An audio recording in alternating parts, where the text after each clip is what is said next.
Hey folks, Prepping with Sarge here today, and this is 5 things that you're doing wrong with your peppers. We're gonna have a good video today. I've talked about peppers a lot. Peppers are super fun to grow. I definitely think that if you're a prepper, if you're a prepper, you should grow peppers. If you're a homesteader, you definitely probably are already growing peppers, but it's one that we should all learn. Hey, you know what? Let's stop messing around. Let's get right to it.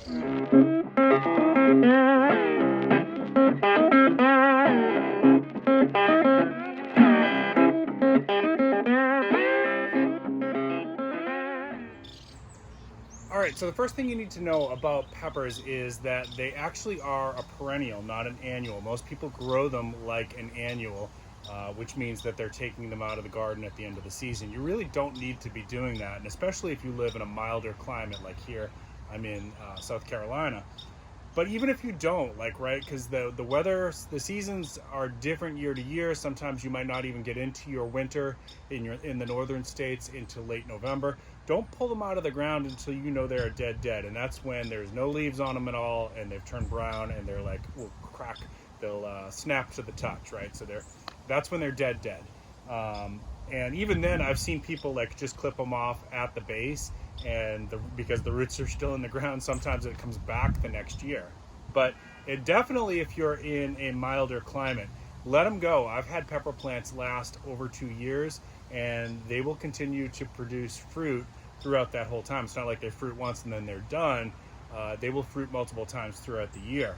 And I've had winters here in South Carolina where they've fruited all throughout the winter, so I've had fresh peppers all winter long. All right, the second thing that people are often doing wrong with peppers is they are not understanding what the difference is between an heirloom seed, an open pollinated seed, and a hybrid seed and GMO seed, right? So not all, so there's this big misconception that's going on right now in the community where people say that a GMO seed is the same thing as a hybrid seed. It's not really. GMO means it's being genetically altered by humans. The seed is being genetically altered by humans in a lab to achieve certain things. Now we can get into a good debate about whether or not that's a good thing for agriculture in another video, but for today, let's really simplify it. Heirloom seeds are seeds for specific strains of peppers and tomatoes and things like that have been stabilized for a very long period of time. An heirloom seed will tend to grow and produce the same results of its parent over and over again. If you crossbreed it, and how that happens is you're growing different strains of peppers in the same general area, and bees and pollinators will crossbreed them. That's not going to affect this is a jalapeno, right? And it's going to taste like a jalapeno, even though I've grown 4 different types of peppers here. This is going to taste like a jalapeno, but it's been crossbred with several other peppers here. Is that a good thing or a bad thing? It just depends on what you're trying to do. If you want, some people like to create the ultimate hot pepper, and you can actually have a little bit of fun with this by crossing different varieties. Habanero with jalapeno, as an example, right? And just kind of see what you get. But if you're not worried about that, if you're more interested in jalapenos grow really well, so I want to grow jalapenos year after year, then you might want to just think about that's all you're growing in your garden for peppers is jalapenos. And if it's an heirloom variety or an open pollinated variety, then it's probably going to be stable. Now the only difference there is that an heirloom variety has been stabilized and established by the gardeners and agricultural world as having been stable for decades, right? And I forget what the actual number, but it's more than 50 years. An open pollinated will basically do the same thing. It just hasn't had that label yet because not enough time has passed, okay? And a hybrid is something that's been crossed either by the gardening seed companies. And by the way, if you're watching this right now, we're talking about gardening seeds. Please don't forget, I can get you a discount over at Pinetree Garden Seeds. Their website is www.superseeds.com. And you can use that to get 10% off your orders of $20 or more. Love Pinetree Garden Seeds. I've been using them since long before I was a content creator. I'm really happy that I'm able to endorse them. So if you want to hybridize your seeds just to have a little bit of fun, that's okay. All right, so I think we've explained all that. Just remember there's 4 types of seeds. There's open pollinated and heirloom, which essentially are the same thing. The only difference there is heirloom is been stabilized for decades. Hybrid has been crossed. GMO has been genetically altered in a lab, and maybe we'll talk about that on a different video.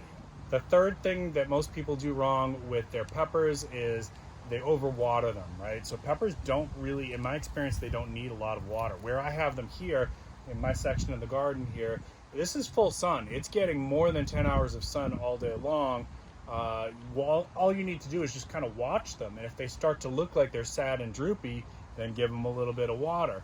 Here in South Carolina, we tend to get rain in the summertime, usually, you know, at least 3 or 4 times a week. We at least get a shower, so I haven't really had to use the garden hose on them.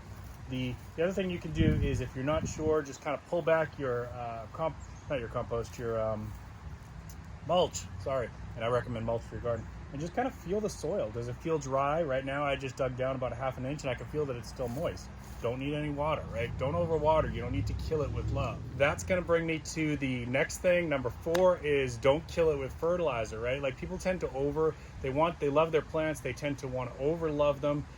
My peppers don't really need a lot of fertilizer. They just do well with, make sure your garden soil is good at the start of your planting season, and you should be pretty much good to go. Once or twice a year, I might give it like either a little bit of Miracle Grow or the Job's all-purpose organic fertilizer. I'll try to remember to put a link down in the description. It's the fertilizer that I use. It's a slow-release pellet. I just scatter cast it at the beginning of planting season. Once they've been established, you don't want to do it too much in the beginning because you can actually kill the plant that way. Then maybe midsummer, and then I might probably, since I will leave mine in the garden until they die, I'll probably throw a little bit of, now that we're in the fall weather here in South Carolina, I'll probably throw a little bit of fertilizer here. So maybe a couple times a year. And even if I didn't do that, I'm still going to produce here because it starts with the good soil. All right, the last one here is number 5.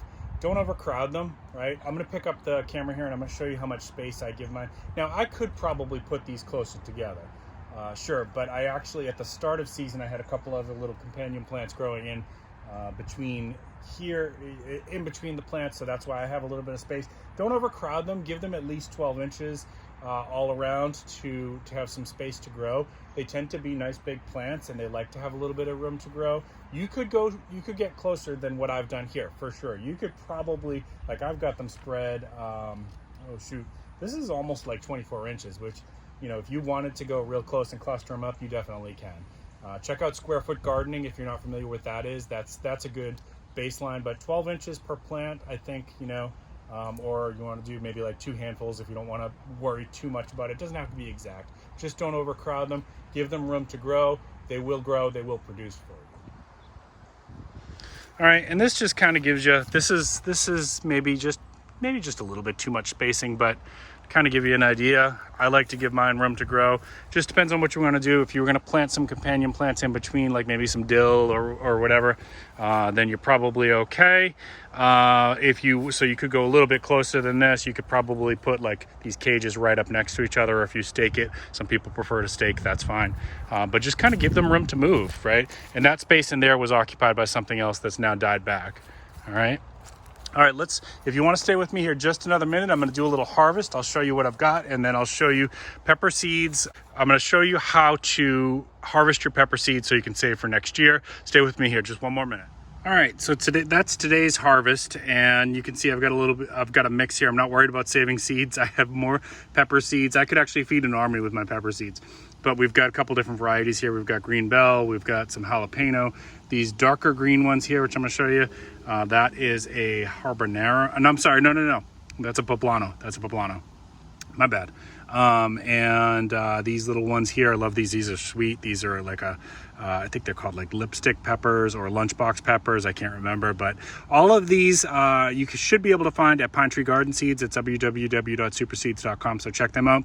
And last little thing here I want to show you is if you want to harvest your pepper seeds, right? So like I said, I'm not worried about it this year, but if you want to harvest your pepper seeds, just cut around the top like that, right? And then you can use this piece here. You can actually make stuffed peppers with that. And it's awesome. And then this little piece here, that's where all your seed cluster is. Now, there's a lot of different things you can do with this, but basically, if you just kind of scrape it, see how easy they come off, and then you're going to put it on a paper towel or a paper plate for a couple days, you know, turn them a couple times, and it's basically going to dry super easy, and then it's good for really several years. How long until viability starts to drop? Well, that's subjective. If you keep them stored in a clean, dry place, you're going to get at least several years out of it before it starts to dry up. But, you know, I know people have planted 8-year-old seed, 10-year-old seed, and still get plants out of it. It's just that the viability will start to go down after a while, all right? So instead of 100% of your seeds germinating, you might get 50% of your seeds or 30% of your seeds, depending on how old they are. All right, if you have any questions about that, drop them in the comment section down below. If this video was helpful to you at all, please consider giving me a thumbs up. I really appreciate it. If you're new to my channel, please consider subscribing. Keep planting your seeds, keep stacking your silver. This is Prepping with Sarge.